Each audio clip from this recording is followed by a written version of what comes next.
Alright guys, welcome back to this channel, and today I have with me the RF14-35L series lens that literally cost an arm and a leg to get. I don't know if it's worth it or not. So here, I bought this for about 6,000 ringgit. This is a second-hand unit that I got for 4,800. In the box, of course, I got it for cheap. I did not get my lens pouch, but I managed to get the lens. Here we go. That's the 14-35 in pretty much good condition.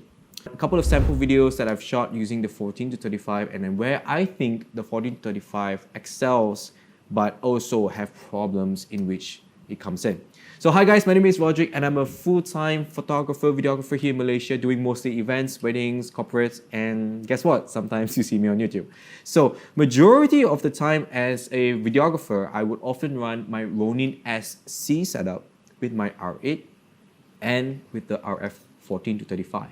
So that's sort of like the educated guess on where I'm going with this.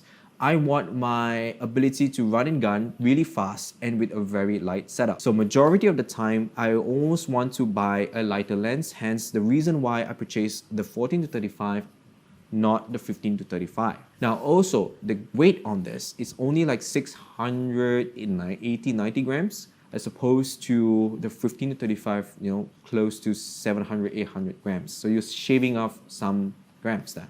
Now, the 14mm, it's orgasm. It's a bliss. It's so nice. It's especially for photos, you know, like if you get really nice wide open 14, oh man, that's really good. F4, it doesn't matter. Yes, I guess for low light. So in terms of like what you get from the focal range, 14-35, you know, I'm coming from the guy that uses 16-35 most of my time, and I'm okay with that. There's no problem. Whenever I take events, photos like this, opening ceremony, ribbon cutting, I need to be up in front of the action. I need to see all of the people lining up, cutting the ribbons at this time. Now behind me, there are many other media people and also queuing up to taking the photos. For those of you who are using 7200, God bless you, because you won't be able to get that image. Everybody's struggling to get that photo. Now, 16-35 has always been serving me great. Like I can get enough of action, close enough. But now with 14, I could literally in your face most of the time and get all the people in focus. So hence, why F4? Why not F2.8? So again, group shots. The main reason why I got this lens is because of group shots. Majority of my event videos, as you can see samples here, they are taken with groups in the frame. Would you then be shooting at F2.8? No. You need to be shooting like F4, F5. So there I think, here we go. This solves the problem. And shooting in 14mm and using a gimbal and doing weird moving positions like this feels a bit trippy. And I love this trippy feeling. I feel like it's so underrated to go super wide angle and just doing crazy FPV mode gimbal movements. I feel like that's gonna be my style from here on forth. Like if you see a lot of my videos or my event videos, I have like some really weird funky movements with the 14mm on the gimbal and FPV mode. I love that look. And that's where I feel like I really appreciate this lens. So aside from this, let's look into build quality. So we've talked about the 14-35 range, love it. Let's look at the build quality. So again, knocking test, plastic, yeah. These days it's made from plastic. And let's look at where it's made. Yeah. Weird how the 50mm says it's made in Malaysia. Oh, okay, so it's made in Japan. So the Malaysia version for the RF 50mm says at the back cap where it's made, but for the Japan version it does not. So again, 12 pins at the back for all the RF lenses. It has a weather gasket, so weather sealing. The RF 50mm does not, so it has weather sealing. And the lens element is pretty close to the edge as well, huh? Look at that. So let's look into zooming in and out. So zooming in and out, you can see the elements does move. And I believe it has 8 aperture blades. I can be wrong on this. I'm not too sure. Haven't checked it yet. And this lens does protrude out. Okay, one of my main problems with this, like right off the bat, this cap and RF, like this is shit. Like the design on this is just crazy. Like imagine rushing for a shoot and having to fiddle with this.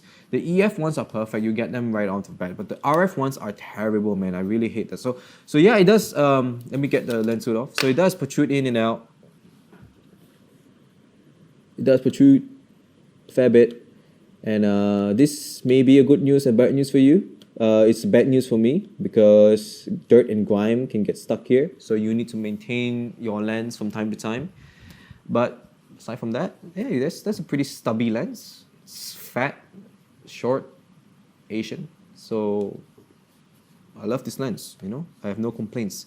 And it comes with a very pathetic lens hood. I guess this at this point it's just something to check off the tick box, you know. Like I don't think it really does help. I've used it before, doesn't really help, and yeah, it's just really something to tick off from Canon's checklist. Like okay, you know, lens hood doesn't really help that much, but it does look sexy on this. You know, it's a stubby protected lens. So with this in mind, I really think this lens is perfect for videographers, photographers as well. However, if you're photographing, I think 15 to 35 would be more of your suit. If you're a videographer, chances are you want light setup so that you won't hurt your finger carrying heavy weight. So 14-35 is good. Now when it comes to control ring, it's clicked. You can spend some money to declick it. I like it. I like it clicked. I like it declicked. I don't know. I'm having mixed feelings about this. I'm okay with it, guys. So I've set this to my white balance, and it's far easier for me to, like when I'm shooting events, to balance between the indoor lighting and outdoor lighting, like tungsten. Like I have this airy light here, right? So I could easily balance this light, but then I have this 5600 Kelvin light, so it's mixed lighting, right? So mixed lighting, I have this set to my white balance. Do I like this lens? And do I use this lens as my workhorse, earning money out there shooting for client work? Yes, I do. I have enjoyed myself shooting this lens more so than the 16-35 f2.8 EF because I don't have to deal with the bloody adapter ever again. I've spent big money on this lens to eliminate that adapter so that I can run a more lean setup when I'm going out shooting videos or shooting photos. I really like this lens and I highly recommend for you to check out this lens, but your decision or your call to make if you want the 15-35 f2.8 RF or you want to get this F4. In my video testimony, I've shown you samples, videos, and photos on why I think this is working for me. It may not work for you, but it did work for me. So if you're thinking of buying this lens, I don't think you should look any further. It is a specialty lens, wide angle. It is so wide at 14mm. It is such a bliss working with this lens, and I really do enjoy all of my time with this lens.